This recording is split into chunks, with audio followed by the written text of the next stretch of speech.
Malam, hai kamu para pelajar. Balik lagi di konten Me Math Everywhere.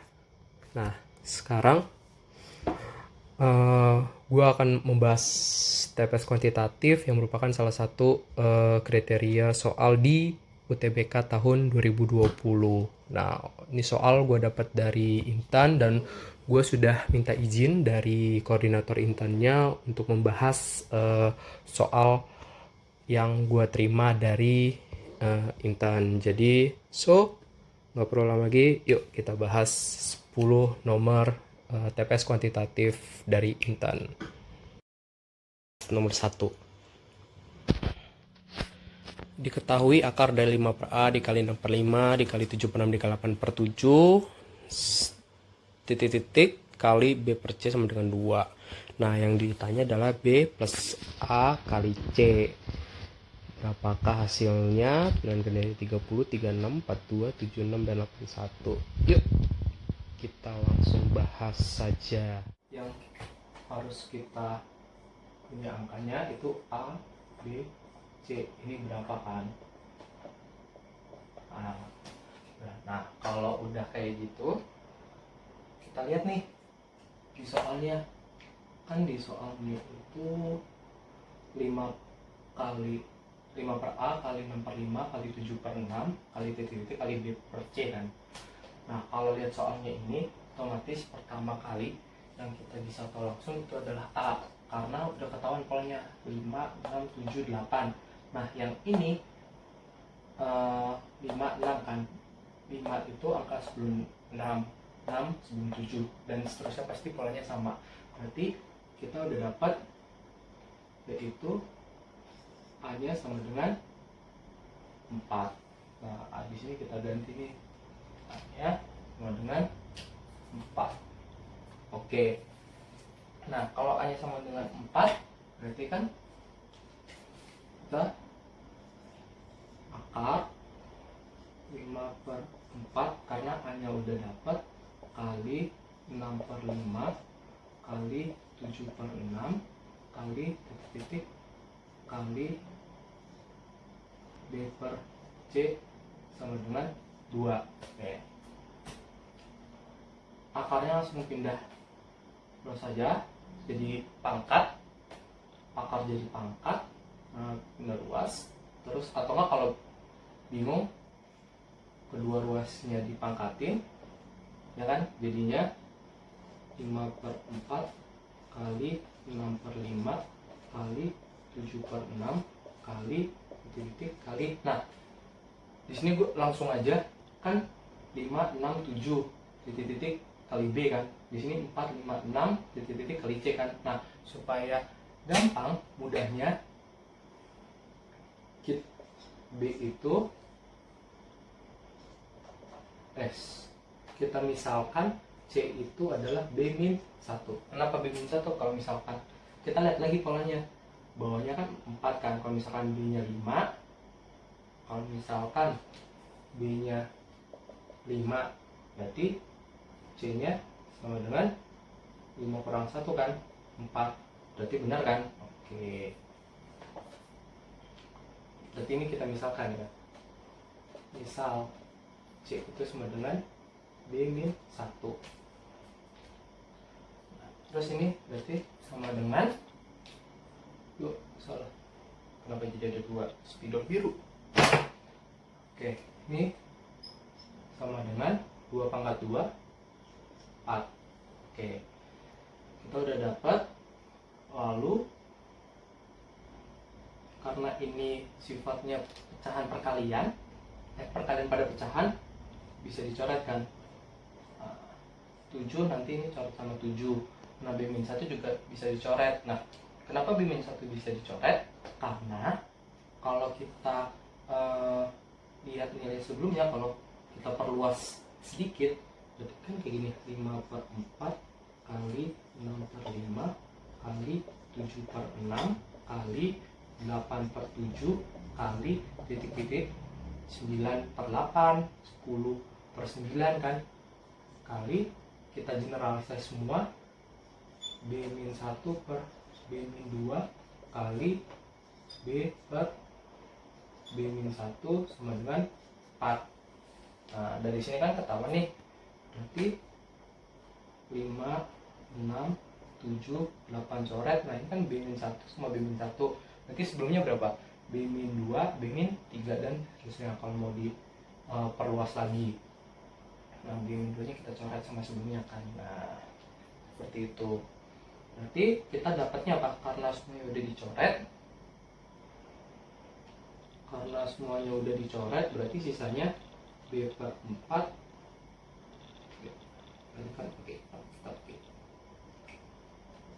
B per 4 sama dengan 4. B sama dengan 16. Oke.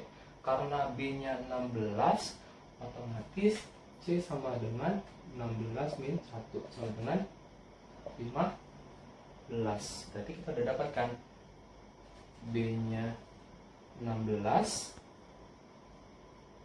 C-nya 15. Berarti kita tinggal masukin sini. Berarti B-nya 16, C-nya 15. Nah, setelah kita semua udah dapat, kita otomatis bisa jawab pertanyaan ini kan. Berarti B plus A kali C sama dengan B-nya 16 ditambah 4 kali 15 sama dengan 16 tambah 60 sama dengan 76. Nah, nanti hasilnya 76. Nomor 1 tergolong soal yang mudah. Oke, kita lanjut ke pembahasan nomor selanjutnya. Sekarang kita lanjut ke nomor 2. Nah, nomor 2 ini soalnya sebuah survei dilakukan kepada 100 siswa dan didapatkan data sebagai berikut. 65 siswa suka matematika, 53 siswa fisika, 28 siswa suka keduanya yaitu matematika dan fisika. Yang ditanya banyaknya siswa yang tidak suka keduanya adalah, nah kalau baca soal seperti ini lebih mudah pakai diagram Venn. Nah, kita langsung saja yuk ke pembahasannya. Ya, pembahasan selanjutnya nomor 2. Kalau kalian di SBM nanti UTBK ada soal seperti ini. Jadi ada dua soalnya tuh dalam satu kelas itu ada 100 siswa, ada yang suka MTK, ada yang suka fisika, ada yang suka MTK fisika. Tapi kan kalau dalam kelas kan nggak semuanya suka satu hal kan, pasti ada yang siswa yang nggak suka keduanya, ada yang nggak suka salah satunya, seperti itu. Nah, kalau misalkan dapat soal yang seperti ini, itu kalian langsung terbayang aja, lebih enaknya daripada kalian hafalin rumus, lebih enaknya langsung pakai diagram Venn. Diagram Venn itu kayak gini. Lebih enak pakai biru aja ya. Diagram Venn. Nah, biasanya kan kalau diagram Venn kan dia ada S kan. Nah, S-nya itu semesta, maksudnya di sini adalah total siswa, total siswanya berapa? 100. Oke. Terus ada dua nih subjek, yaitu MTK dan fisika. Berarti kalau ada MTK fisika lalu suka MTK fisika, berarti diagram Venn-nya yang buletannya itu saling ada irisannya. Nanti gambarnya seperti ini, kurang gede ya. Nah, kayaknya kurang gede.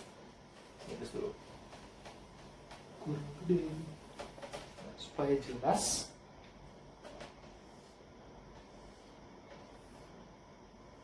nah, S itu tadi kan total siswa kan, total siswa sama dengan 100. Terus ada dua dan ada yang suka MTK fisika, berarti mereka beririsan. Nah, kalau kayak gini berarti kan yang suka MTK fisika kan berarti ada yang di tengah kan. Kita ambil dulu, ini MTK, ini berarti daerah ini adalah yang suka MTK, daerah yang ini yang buletan ini adalah yang suka fisika, yang di tengahnya suka MTK fisika. Nah kalau kayak gini kalian isi dulu nih tengahnya, yang suka keduanya itu adalah 28 siswa. Lalu kalau di sini udah ada 28 siswa yang suka MTK fisika, yang suka MTK doang berapa? Misalnya kan 65 siswa suka MTK kan, berarti 6, karena udah ada 28 siswa, berarti 65 dikurangi 28, berarti ini sama dengan 7, 5, 3, 37 siswa yang suka MTK doang. Nah kalau fisika berarti 53 kan, 53 kurang 28, ini sama dengan 25. Kayak 25 siswa. Nah terus, nah yang ditanyakan banyaknya siswa yang tidak suka keduanya kan, berarti yang tidak suka keduanya berarti di luar lingkaran ini nih. Nah misalkan X nih, X itu yang harus kita cari berapa. Caranya gimana? Kan berarti kan ini harus kita total dulu nih.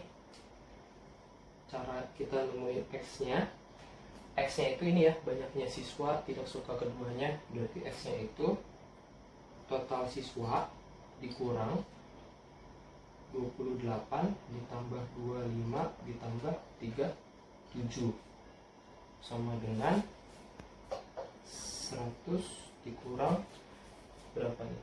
28, 5 tambah 7 12, 12 tambah 8 20, 2 4 6 9, berarti X nya 10 siswa. Berarti 10 ini merupakan siswa yang tidak suka MTK dan fisika. Nah itu, daripada kalian ngapalin rumusnya, langsung kalau udah ada yang soal seperti ini langsung aja pakai diagram Venn, mempermudah pekerjaan kalian kok dan cepat. Gak perlu ngapalin rumus yang membuat otak kalian tuh banyak ngapalin rumus seperti ini sih. Ya, berarti nomor 2 udah selesai, kita lanjut pembahasan selanjutnya. Kita lanjut ke nomor 3. Bilangan berikut yang nilainya terbesar adalah, nah ini sebenarnya nggak perlu pakai coret, nggak perlu diperpanjang secara lebar sih, ini bisa lewat perkiraan aja, perkiraan akar 3, perkiraan akar 2. Nah ini juga perlu dasar dari matematika kelas 11 atau kelas 10, karena ada nih nomor CD itu pepakai kali sekawan. Tapi supaya nggak bingung, langsung gue jelasin aja. Yuk kita ke pembahasan. Oke, sekarang kita bahas nomor 3. Sekarang kita bahas nomor 3. Jadi di sini ada 5 bilangan atau 5 bilangan, 2 min akar 3, 3 min akar 2 sampai 1/2 min akar 3. Nah, dari 5 bilangan ini yang mempunyai nilai terbesar. Nah, kalau kalian lihat ini kan lebih enakan kalau pakai kalkulator. Tapi kan di UTBK secara online kan pasti tidak diperbolehkan pakai kalkulator kan. Nah, jadinya sebenarnya kalau ngerjain ini juga nggak perlu pakai kalkulator, bisa kalau disuruh mana nilainya terbesar ABCD dengan pendekatan aja, atau enggak hanya 1, sekian sekian, sekiannya itu tidak perlu tahu secara pasti. Nah, tapi kalau emang mau tahu secara pasti, akar 3 itu kalau nggak salah, mana bisa aja, akar 3 itu kalau nggak salah 1,7, akar 2 itu 1,4 kalau nggak salah, ingat ya.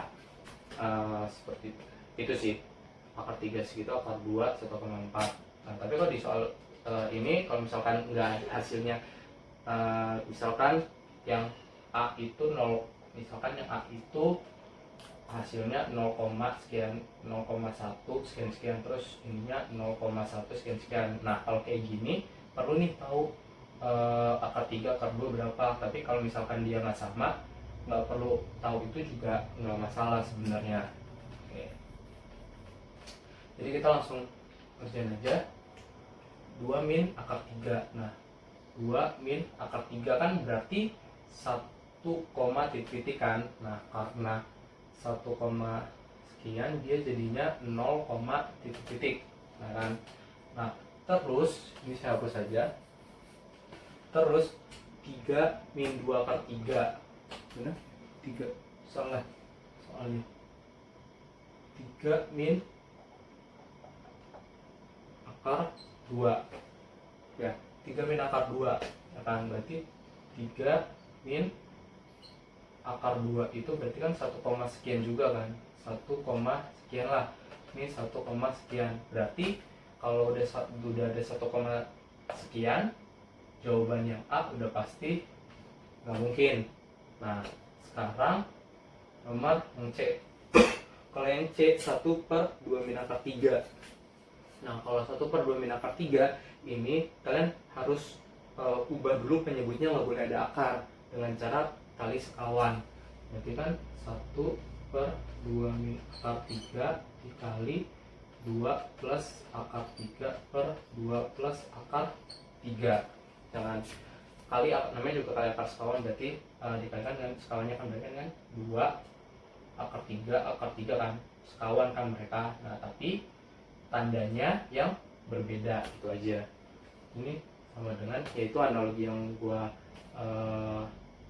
supaya mudah ingat sih akar sekawan itu seperti apa. Berarti kan ini 2 plus akar 3 per 2 min akar 3, 2 plus akar 3.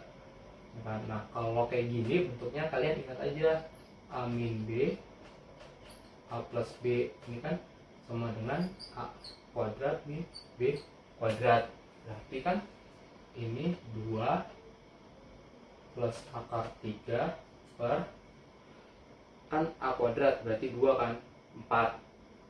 Berarti kan 4 kurang 3 sama dengan 2 plus akar 3 kan. 4 kurang 3 kan 1, jadi 2 plus akar 3. Ya, ada tisu padahal. Nah, 2 plus akar 3 ini kalau kita hitung 2 plus 1 koma sekian kan. Berarti ini sama dengan 2 plus 1 koma sekian, berarti hasilnya 3 koma sekian. Nah, 3 koma sekian udah ada yang lebih besar daripada 1 koma kan, berarti yang D itu tidak mungkin.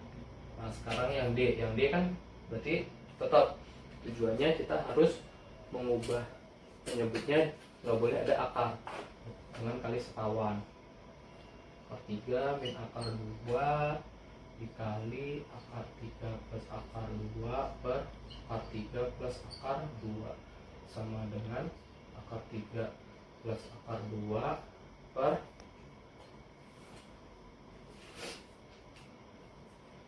berapa nih? 3 min 2 dengan ini sama dengan itu. Berarti ini sama, sorry, yang C kayaknya sama soal. Ini C sama D kenapa sama? Berarti sama soalnya. Bentar. C itu akar 2 min 1.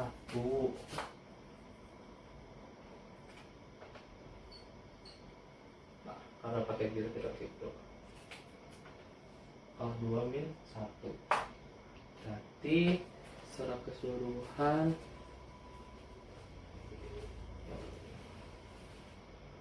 ya, ini salah. Salah.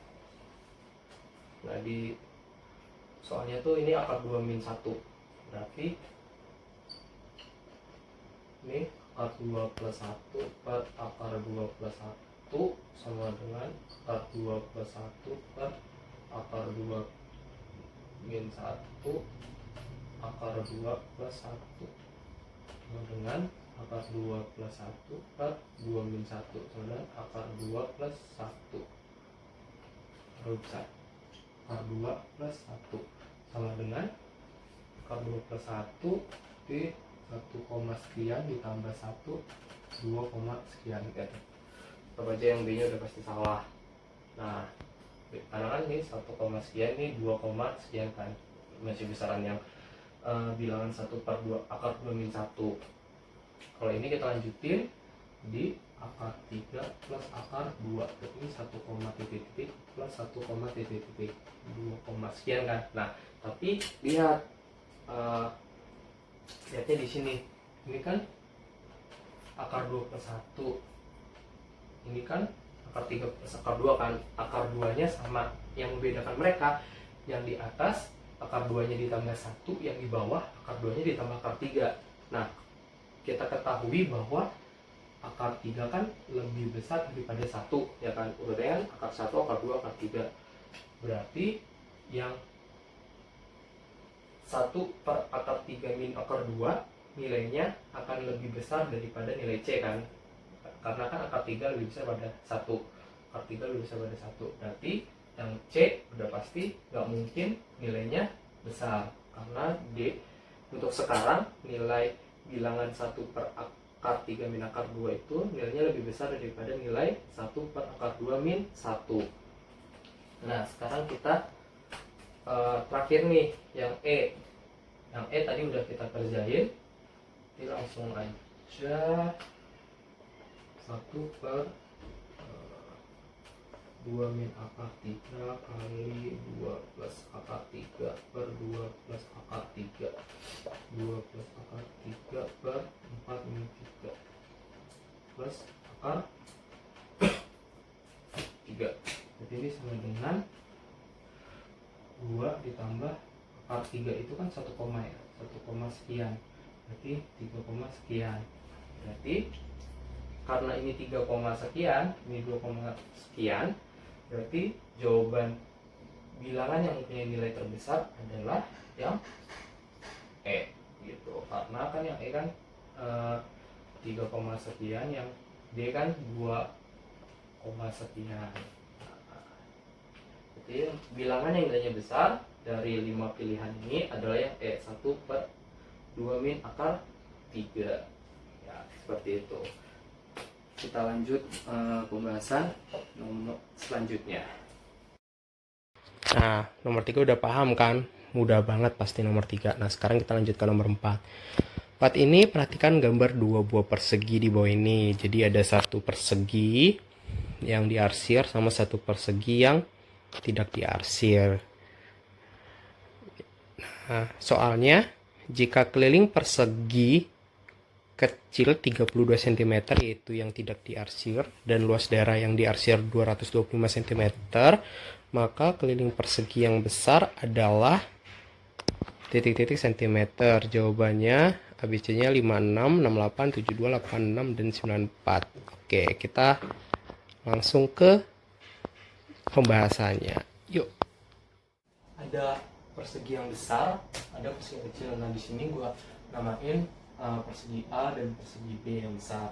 Nah sisi-sisinya, untuk persegi A sisinya A, persegi besar, B itu sisinya adalah B.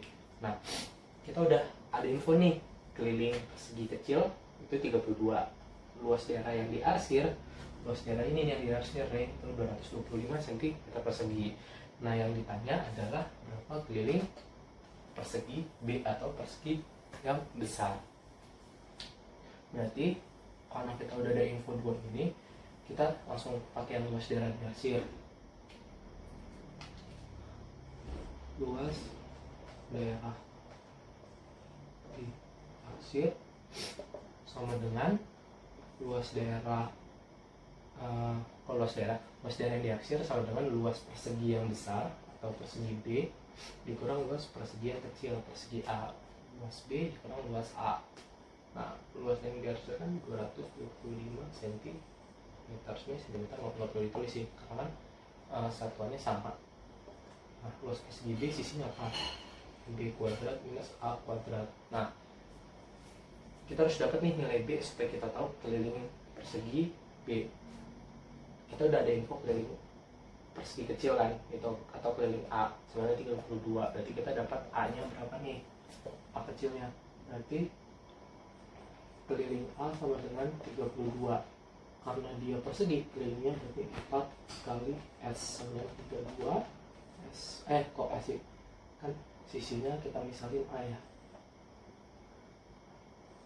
A sama dengan 32 bagi 4, berarti A sama dengan 8, berarti ini sama dengan 225 B kuadrat, A nya 8 kuadrat, berarti B kuadrat sama dengan 225 ditambah 64 sama dengan 289.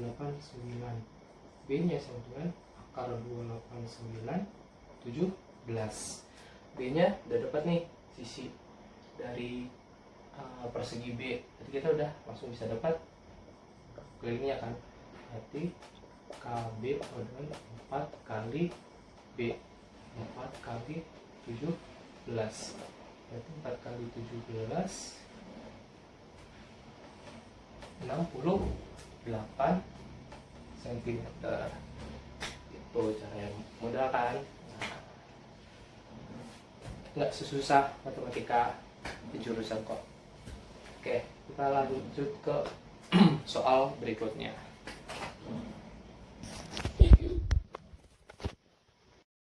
Oke, kita lanjut ke nomor 5. Tadi yang nomor 4 ya, lumayan lah. Tapi perlu diingat beberapa cara luas, persegi dan yang lainnya. Oke, sekarang kita fokus ke nomor selanjutnya, nomor 5. Soalnya Maria, Dwi, dan Cio berencana untuk selalu rutin pergi berenang. Maria pergi berenang setiap 6 hari sekali, Dwi setiap 4 hari sekali, dan Cio setiap 5 hari sekali. Jika pada hari Minggu ini mereka pergi bersama berenang, maka mereka akan pergi berenang bersama lagi untuk kedua kalinya pada hari pilihannya ada Selasa, Rabu, Kamis, Jumat, Sabtu. Oke, dari soalnya itu kalau kalian ingat tuh masa-masa SD, kalau pergi berenang 3 orang, ada yang berapa hari sekali, Y hari sekali, Z hari sekali, maka pas gue ngerjain ini sih langsung terbayang, oh caranya itu pakai KPK. Masih ingat nggak KPK? Nah, coba buka lagi buku SD-nya atau buka Google atau lainnya. Oke, kalau masih bingung, yuk kita ke pembahasannya. Kita bahas nomor selanjutnya. Jadi di soal ini ada 3 sekawan, Maria, Dwi, Cio. Nah, mereka ini hobinya tuh berenang. Nah, si Maria ini 6 hari sekali, Dwi ini 4 hari sekali, Cio ini 5 hari sekali. Nah, mereka itu pernah nih berenang bersama-sama, yaitu di hari pertama kali mereka tuh berenang bersama-sama tuh di hari Minggu. Nah, pertanyaannya, dengan Maria 6 hari sekali, Dwi 4 hari sekali, Cio 5 hari sekali, hari apa lagi mereka akan berenang bersama-sama? Nah, kalau soalnya seperti ini tuh, kalau gue ngerjain pertama kali, gue langsung teringat karena bersama-sama ini, teringat cara pengerjaannya ini pakai KPK. Nah, kalau misalkan yang soal satu lagi tuh ada tuh membagi sama rata, misalkan membagi kelereng atau membagi cilor sama rata, itu biasanya pakai FPB. Nah, kalau kayak gini berarti kan kita harus tahu dulu kan KPK dari 6, 4, sama 5. Nah, 6, 4, sama 5. Tapi kan harus cari tahu dulu kan faktornya kan. Ini 2 kali 3, ini 2 pangkat 2, ini 5. Nah, KPK-nya udah pasti cari yang bilangan yang sama dulu. Ini kan 2. Nah, habis itu karena KPK cari pangkat yang terbesar. Jadi kita ambil 2 pangkat 2. Nah, karena KPK ini rakus, jadi dia makan tuh bilangan yang sendiri. Nah, berarti kali 3 kali 5 sama dengan 4 kali 3 kali 5 sama dengan 6 Nah, KPK-nya 60, baru kita hitung nih 60 hari dari hari Minggu. Caranya, kalau gue sih cara pengerjaannya tuh mudah. Jadi kan kalau 1 minggu itu kan ada 7 hari, ya kan? Nah, 1 bulan itu ada 1 bulan itu ada 4 minggu kan. Nah, 4 minggu ini berapa hari sih? Nah, 28 hari kan. 28 hari gue ambil dari 7 kali 4, sorry. Ya, 7 kali 4 kan 1 minggu 7 hari, berarti kalau 4 minggu 28 hari kan berat. Nah, 4 minggu 28 hari, berarti kalau 8 minggu itu kan 56 hari kan. Nah, 56 hari di sini 60, berarti sisa 4 hari lagi kan. Nah, karena 56 hari ini tuh hari Minggu, pas di hari ke-56 itu hari Minggu, berarti kita hitung nih, ini Minggu kan, jadi kan ini 56, berarti Senin, Selasa, Rabu, Kamis 6, hari ke-57, hari ke-58, hari ke-59, hari ke-60. Berarti hari apa mereka berenang bersama-sama? Itu hari Kamis. Nah, seperti itu. Oke, mudah kan? Nah, kita lanjut ke nomor selanjutnya. Oke, kita lanjut ke nomor 6. Sebuah kaleng berisi penuh beratnya 80 gram. Ketika kaleng tersebut hanya terisi setengah beratnya, menjadi 40 gram. Jika kaleng yang telah kosong dijual ke pemulung seharga 500 perak per gram, maka harga jual kaleng tersebut adalah 4.000, 3.500, 3.000, 2.500, 2.000. Oke, yuk kita langsung ke pembahasannya. Ceritanya ada sebuah kaleng nih, ya kan? Dia beratnya 80 gram. Nah, kaleng itu berat 80 gram, isinya dalam gue asumsikan isinya seperti bola-bola, tapi berat setiap bolanya itu berbeda-beda. Jadi kaleng sama bola, kaleng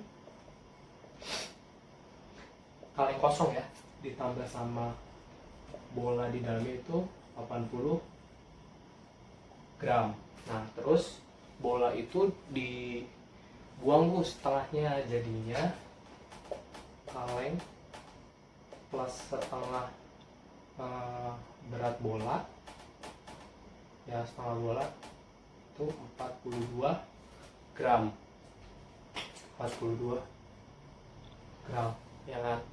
Nah, terus terus ceritanya kalau misalkan kaleng kosong tanpa si bola itu dijual nih ke pemulung, dan harganya itu 500 perak per gram. Nah, berarti kan misalkan kaleng kosong di soal ini misalkan beratnya 5 gram dijual ke pemulung, berarti kan 5 dikali 500 berarti kita dapat 2.500. Nah, itu yang mau kita cari, itu harga jual kaleng ini itu berapa. Nah, berarti kan ini misalnya ini ya, pakai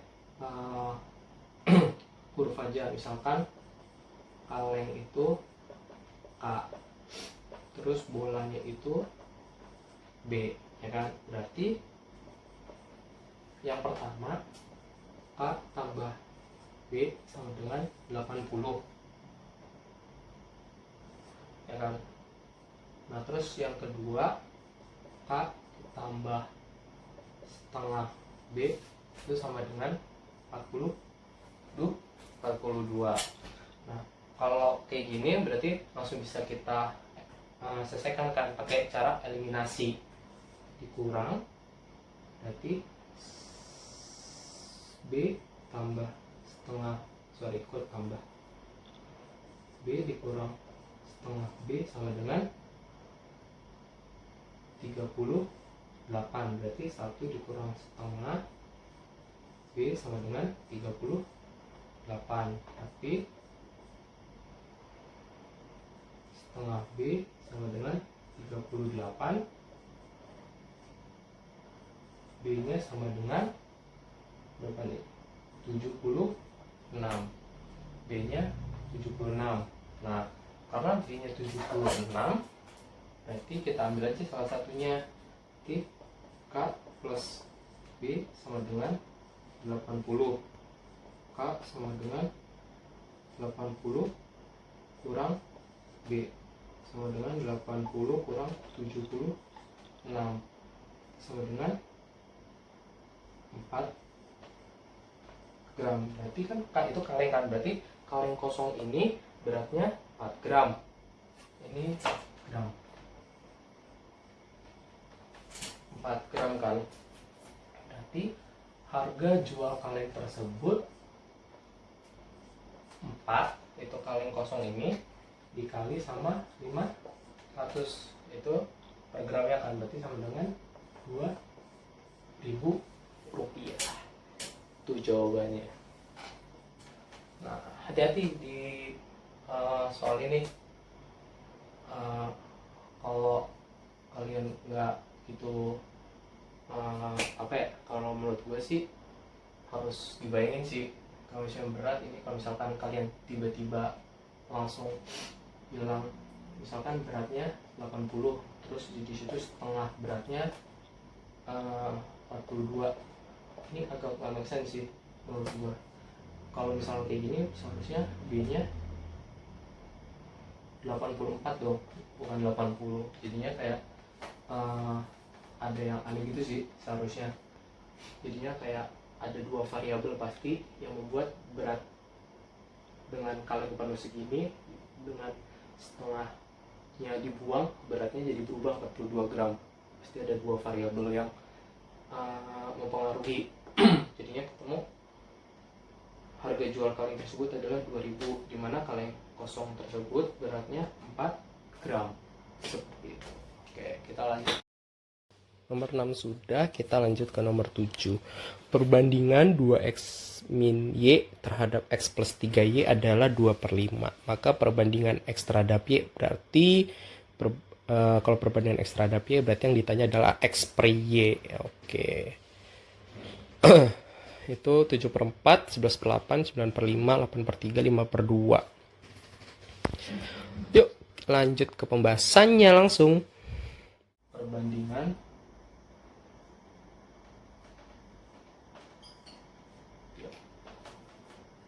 aja. Dia ada perbandingan 2x min y terhadap x plus 3y sama adalah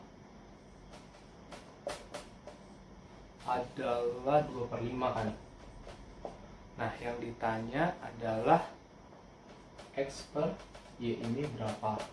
Nah, kalau kayak gini berarti langsung 2x min y per x plus 3y sama dengan 2/5. Berarti 2x min y sama dengan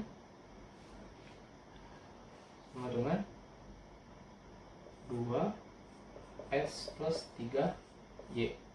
Berarti ini berapa? 10x min 5y sama dengan 2x plus 6y. Kita samakan ruasnya x plus kiri atau kanan x, ruas setiap ruas itu sama variabelnya. Ini kan beda-beda nih, kiri kanan ada variabel xy, di sini xy, kita samain, yaitu 2x.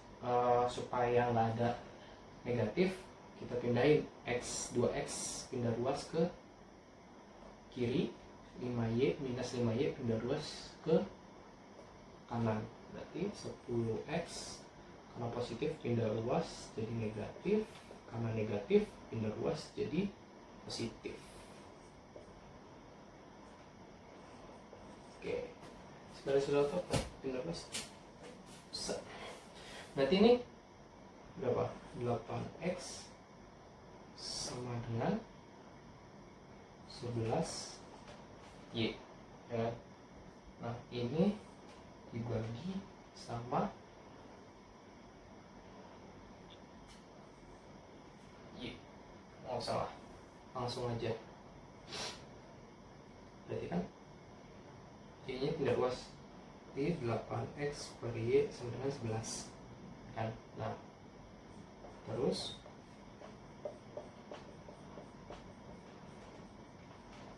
berarti ini sama dengan X per Y sama dengan pindah luas jadi 11 per 8. Jadi nilai X per Y nya sama dengan 11 per 8. Seperti itu. Mudah kan? Ya, kita lanjut pembahasan nomor 8. Masuk ke nomor 8. Pak Momon memiliki sejumlah sapi. Jika ia memasukkan 5 ekor sapi ke dalam setiap kandang, maka jumlah kandang yang dibutuhkan 6 lebih banyak dibandingkan apabila setiap kandang diisi 7 ekor sapi. Jadi banyaknya sapi Pak Momon adalah 105, 108, 142, 158, 198. Hanya Pak Momon yang tahu, tapi bisa kok ini dikerjain.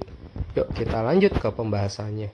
Kita bahas nomor 8. Nah, jadi tuh ceritanya si Pak Momon. Nah, si Pak Momon ini dia tuh punya sapi tuh banyak ya untuk dijual pas kurban lah.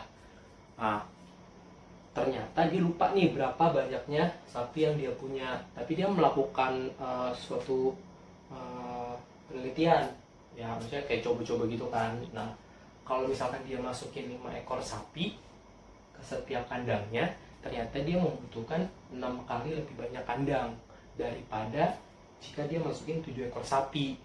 Nah, dari situ kita bisa tahu nih kandang yang dipunyai sama si Pak Momon sama jumlah sapinya. Nah, kita ubah ke matematikanya. Nah, karena di sini ada 2 objek, yaitu sapi sama kandang, jadinya lebih mudah kita ubah ke variabel aja. Jadi sapi, misal variabel sapi itu X, ya kan? Kandang itu Y.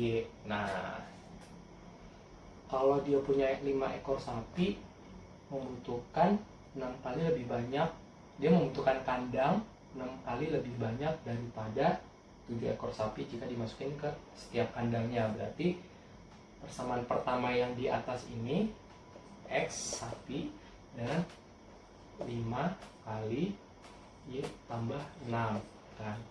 Nah, si yang satunya kalau misal X sapi dengan 7 kali banyaknya kandang kan. Nah, nanti dari sini kita bisa ketemu dong. Berarti 7Y sama dengan 5Y plus 6. Berarti 7Y sama dengan 5Y, disubstitusi aja, jadinya seperti ini, tambah 30. Berarti 2Y sama dengan 30, Y sama dengan 15. Berarti ini adalah 15 kan kandang. Nah, berarti Pak Momon punya 15 kandang. Nah, berarti kita udah tahu dong berapa jumlah sapinya yang Pak Momon punya. Jadi X sama dengan 7, Y sama dengan 7 kali 15 sama dengan 105 sapi. Jika titik A, 3 dan A-2, B plus 1 terletak pada garis 2X sama dengan Y plus 7, maka nilai B adalah 0, 1, 2, min 2, min 1. Clue untuk ngerjain nomor 9 itu jadi ada 2 titik, jadi langsung pakai apa namanya? Substitusi. Betul. Substitusi 1 titik, lalu nanti substitusi lagi ke 1 titiknya lagi. Mudah kan? Tapi kalau bingung, tenang. Yuk langsung kita masuk ke pembahasannya. ada garis 2x sama dengan y plus 7, di mana garis ini terletak, bukan, kita ubah cara bacanya. Jadi ada dua titik, A,3 sama A-2, B plus 1. Nah, dua titik ini terletak pada garis 2x sama dengan y plus 7. Nah, kita cari, yang ditanya adalah nilai B-nya berapa. Oke, kalau kayak gini kan berarti kan 2x sama dengan y plus 7. Berarti langsung aja masukin kan titik yang pertama ini titik pertama, ini titik kedua kan. Nah, kalau misalkan ini titik pertama yaitu kan A,3, berarti ini X, ini Y ya kalau kalian lupa. Nah, X nya A, Y nya 3, berarti 2X sama dengan Y plus 7. Kalau misalkan A,3 berarti 2A sama dengan 3 tambah 7 sama dengan 10. A sama dengan 5. Oke, berarti kita punya titik yang pertama itu adalah 5,3. Nah, terus titik yang kedua itu adalah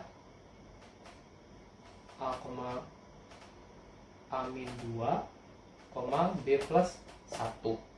Nah, A nya kan udah dapat tuh, berarti kita punya A nya berapa? A nya 5 kurang 2, B plus 1 ya kan? Berarti ini 3, B plus 1. Nah, ini titik keduanya 3, B plus 1. Dan kita cari nilai B nya, berarti 2x X, Y ini di titik yang kedua masukin langsung ke 2x sama dengan y plus 7. Istilahnya langsung di substitusin aja nilai x sama y nya. Kita substitusi, nilai x nya 3, berarti 2 kali 3 sama dengan y nya b plus 1 tambah 7, jadi 6 sama dengan b plus 8. Y nya sama dengan min 2. 6 kurang 8 min 2. Berarti nilai b nya adalah nilai titik B nya min 2. Nah, mudah banget kan, yang ditanya nilai B aja. Jadi di nomor 10 ini, jika X merupakan bilangan genap, maka di bawah ini yang merupakan bilangan ganjil adalah, sekali lagi, jika X merupakan bilangan genap, maka di bawah ini yang merupakan bilangan ganjil adalah, bilangan genap itu maksudnya apa sih? Bilangan yang habis dibagi 2. Nah, habis dibagi 2 kalau misalkan pakai yang sistem rumah itu, jadi itu sisanya tuh 0. Nah, angkanya berapa aja sih? Itu 2, 4, 6, 8, ya kelipatan 2 lah. Kalau bilangan ganjil yaitu adalah selain bilangan genap 1, 3, 5, 7 dan seterusnya. Oke, jadi ada x min 1 pangkat 4, 2x pangkat 2 min 3x, 3 min 2x, 6 min 3x. Nah, untuk soal ini kemungkinan bisa ada 2 jawaban, nggak ada jawaban, atau 4-4-nya jawaban, atau 1 jawaban. Biasanya kalau di semoga sama kayak SBM tahun saya, itu kalau jadi kalau A itu 1 dan 3 benar, B itu 2 dan 4 benar, C itu 4 benar saja, D itu benar semua, E itu tidak ada yang benar. Nah, kalau nggak salah sih itu sih. Kalau keliru urutannya ya mohon maaf. Nah, tapi kita lanjut aja yuk ke pembahasannya. Di soalnya ini ada X sama dengan bilangan genap, ya kan? Nah, terus ditanya nih, dari nomor 1, 2, 3, 4 mana yang menghasilkan bilangan ganjil. Jadi dari 1, 2, 3, 4 dengan X nya bilangan genap, mana yang menghasilkan bilangan ganjil. Nah, untuk jawaban ini itu biasanya tuh ada ini bukan kayak jawaban yang soal-soal sebelumnya kayak B, C, D, E. Jadi tuh B, C, D, E itu berbeda. Kalau nggak salah ingat susunannya itu seperti ini. Kalau A semuanya benar, berarti kita cek nih satu-satu, nomor 1, 2, 3, 4. Kalau misalkan X-nya ganjil dengan X hasilnya nomor 1, 2, 3, 4 itu ganjil dengan X-nya genap, berarti jawabannya A. Kalau misalkan nomor 1 dan 3 yang benar, yang menghasilkan bilangan ganjil, berarti B jawabannya. Kalau C 2 dan 4 benar, D 1, 2, 3, E semua salah. Berarti nggak ada nih dari 4 persamaan ini itu yang menghasilkan bilangan ganjil dengan X adalah bilangan genap. Nah, langsung aja. Oke. Yang pertama X min 1 pangkat 4. Nah, ini kan dia X-nya genap, ya kan? Nah, kalau X-nya genap 2, 4, 6, 8. Kalau misalkan kita kurangin 1 berarti kan dia mundur kan. Jadinya sekarang X-nya adalah bilangan ganjil. Kalau bilangan ganjil dipangkatkan 2, 3, 4 itu tetap menghasilkan hasilnya adalah bilangan hasilnya bilangan dan ganjil. Berarti yang nomor 1 ini benar. Terus kita cek nih nomor 2, 2x kuadrat min 3x. Nah, ini kita pecah dulu aja, x yang kita keluarin 2x min 3. Nah, di sini kan x-nya genap, ya kan? Nah, kalau di sini 2x min 3 kan x-nya genap. Kalau ini dia hasilkan apa? Nah, 2x min 3 itu dia hasilnya pasti ganjil. Nah, kalau misalkan genap dikali ganjil, otomatis jawabannya adalah genap. Coba kalian cari bilangan ganjil ataupun yang dikali dengan bilangan genap, pasti hasilnya bilangan genap. Nggak ada tuh ganjil kali genap hasilnya bilangan ganjil.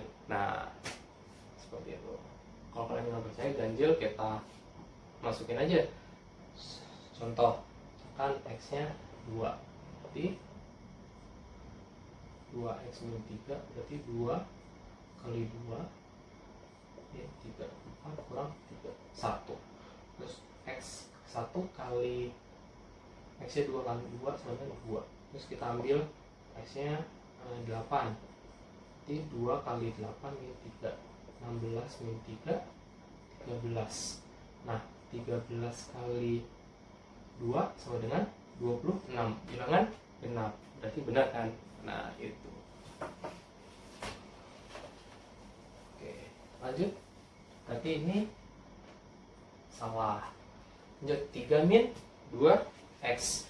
3 min 2x ini adalah x-nya genap ya. Kalau x-nya genap 3 min 2x ini pasti ganjil. Kita kasih contoh. Misalkan x-nya ya 3 contoh lah cukup. X-nya misalkan 3. X-nya kan bilangan genap ya. Jadi x-nya 4. Berarti 3 kurang 2 4 sama dengan 3 kurang 8 min 5. Ya kan? Min 5 bilangan ganjil. Kalau misalkan x-nya 12. 3 min 2 12. 3 kurang 2 4 minus 2 1, bilangan ganjil. X-nya misalkan genap lagi 100, berarti 3 kurang 2 100 dengan 3 kurang 200, berarti sama dengan 197, ganjil. Berarti 3 min 2x menghasilkan bilangan ganjil. Berarti ini betul. Nah,